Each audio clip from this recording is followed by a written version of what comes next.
South ఇండియాలోనే biggest sorry store మన Varahi silks మన విజయవాడ ఎంజీ రోడ్ లో డిసెంబర్ 4వ తారీఖున ఘన ప్రారంభం.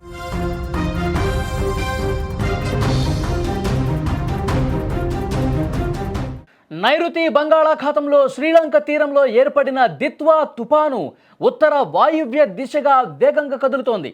ప్రస్తుతం ట్రికోమలీకి వాయువ్యంగా 80 కిలోమీటర్లు, పుదుచ్చేరికి దక్షిణ ఆగ్నేయంగా 330 కిలోమీటర్లు, చెన్నైకి దక్షిణంగా 430 కిలోమీటర్ల దూరంలో కేంద్రీకృతమై ఉంది. తుపాను ప్రభావంతో రాగల 24 గంటల్లో దక్షిణ కోస్తాలో, నెల్లూరు, రాయలసీమలోని చిత్తూరు, కడప జిల్లాల్లో కూడా ఆకస్మిక వరదలొచ్చే అవకాశం ఉన్నట్టుగా తెలుస్తోంది. ఈరోజు మధ్యాహ్నం నుంచి కోస్తాంధ్ర తీరం వెంబడి గంటకి 50 కిలోమీటర్ల వేగంతో గాలులు వీచే అవకాశం ఉంది. ఇప్పటికే దిత్వా తుపాను శ్రీలంకలో బీభత్సం సృష్టించింది.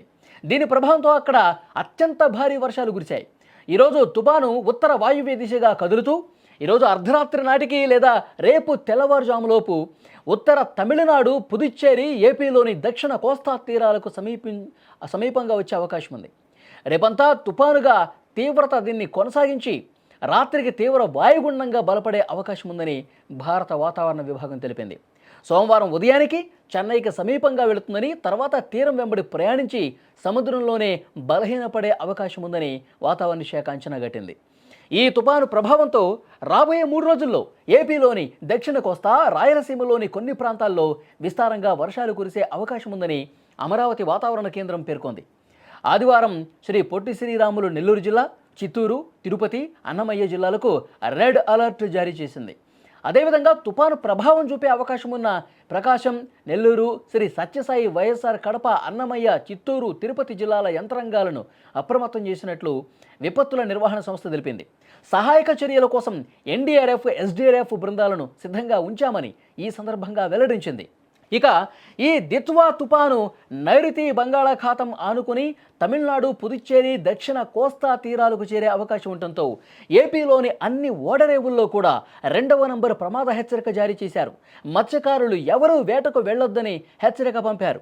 ఈ నెల 30వ తేదీన ప్రకాశం, నెల్లూరు, కడప, అన్నమయ్య, తిరుపతి, చిత్తూరు జిల్లాల్లో అత్యంత భారీ వర్షాలు నమోదయ్యే అవకాశం ఉందని రెడ్ అలర్ట్ కూడా జారీ చేశారు. ఇక అంతేకాకుండా ఆయా జిల్లాల్లో 20 సెంటీమీటర్లకు పైగా వర్షపాతం నమోదయ్యే అవకాశం ఉందని విపత్తుల నిర్వహణ సంస్థ అధికారులు తెలిపారు. కాబట్టి మత్స్యకారులు చాలా జాగ్రత్తగా ఉండాలి, ముఖ్యంగా లోతట్టు ప్రాంతాల ప్రజలు కూడా అప్రమత్తంగా ఉండాలని చెప్పి అధికారులు ఆదేశాలు జారీ చేశారు. రైతులు జాగ్రత్తలు తీసుకోవాలి, ప్రజలు మరింత జాగ్రత్తగా ఉండాలి. లోతట్టు ప్రాంతాల దగ్గర వాగులు, వంకలు పొంగి ప్రవహించి లోతట్టు ప్రాంతాలు పూర్తిగా జల దిగ్బంధంలో చిక్కుకునే అవకాశం ఉండే ప్రమాదం ఉంది. కాబట్టి ఆయా ప్రాంతాలు మరింత జాగ్రత్తగా, అప్రమత్తంగా ఉండాల్సినటువంటి అవసరాన్ని అధికారులు గుర్తించినటువంటి పరిస్థితి ఉంది. సో ఇప్పుడు ఈ తుపాను ఎంత తీవ్రంగా దూసుకొచ్చే పరిస్థితి ఉందనేది కూడా రేపు ఒక క్లారిటీ వచ్చే అవకాశం కనిపిస్తుంది. ఆదివారం రోజు భారీ వర్షాలు కురిసే అవకాశం ఉంది. ఎందుకంటే తమిళనాడుకు అత్యంత సమీపంగా ఉంటుంది. ఈ ప్రభావం తమిళనాడుతో పాటు దక్షిణ కోస్తా, ఆంధ్ర తీర ప్రాంతం వైపు కూడా చాలా బలంగా ఉండే అవకాశం ఉందని వాతావరణ శాఖ అధికారులు చెప్తున్నారు. అంటే పొట్టి శ్రీరాములు నెల్లూరు జిల్లా, ప్రకాశం కావచ్చు, బాపట్ల జిల్లా, తర్వాత రాయలసీమలో ఉన్నటువంటి జిల్లాలు తిరుపతి, చిత్తూరు, అన్నమయ్య, కడప జిల్లాల్లో కూడా ఈ ప్రభావం ఉండే అవకాశం ఉన్నట్టుగా తెలుస్తుంది. గంటకు 50 కిలోమీటర్ల వేగంతో గాలులు వీచే అవకాశం ఉంది. ఈ సాయంత్రం నుంచే వాతావరణం పూర్తిగా మారిపోయే పరిస్థితి కనిపిస్తుంది.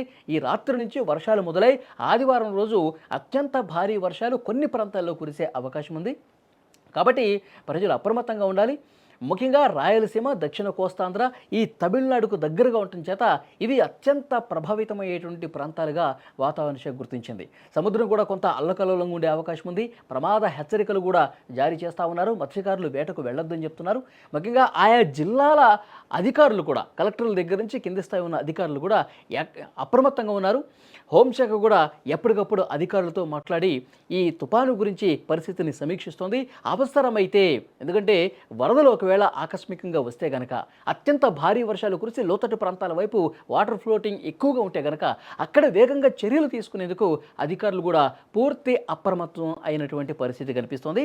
ఈరోజు సాయంత్రం నుంచి దీని ప్రభావం చాలా స్పష్టంగా కనిపిస్తోంది.